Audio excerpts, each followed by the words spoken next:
C'est une très belle et émouvante cérémonie du 11 novembre qui s'est déroulée dimanche à Luçon.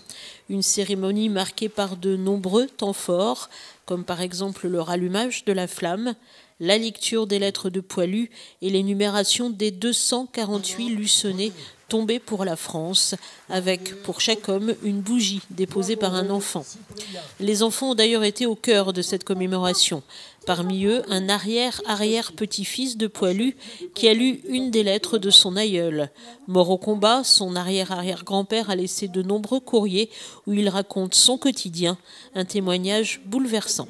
En fait, mon grand-père a retranscrit toutes les lettres originales de mon arrière-arrière-grand-père. Parce que bien évidemment c'est un Français d'il y a 100 ans, donc il est différent, avec des expressions assez locales aussi, puisqu'il est originaire de la Charente, d'Angoulême, mon arrière-arrière-grand-père. Du coup il a un travail assez conséquent, il a retranscrit toutes ces lettres. Et donc l'année dernière j'avais montré des retranscriptions à mon professeur d'histoire, qui a proposé une des lettres, donc celle que j'ai lue tout à l'heure, pour la cérémonie du 11 novembre.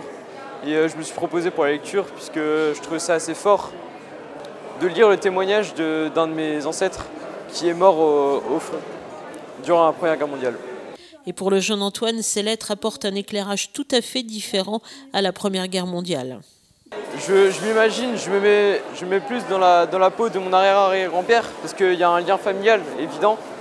Et c'est sûr que je ressens plus les choses quand on parle de la vie des Poilus, par exemple, etc. Je sais que je peux me servir des lettres de mon arrière-arrière-grand-père pour visualiser tout ça.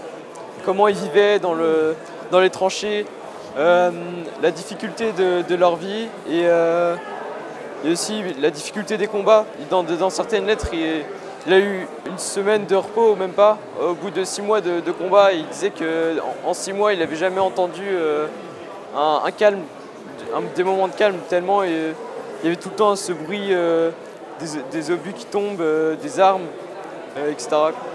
Et pour lui, forcément, il est important de rendre hommage à ces lointains Poilus tombés pour la France et surtout de ne pas oublier cette guerre qui a ravagé l'Europe. Si on oublie, ça risque de se repasser à nouveau. Et pour moi, c'est des moments horribles de l'histoire de la France. Et il faut pas les oublier, parce que justement, ça va se repasser à nouveau et ce sera encore plus horrible avec les techniques de combat qu'on a aujourd'hui.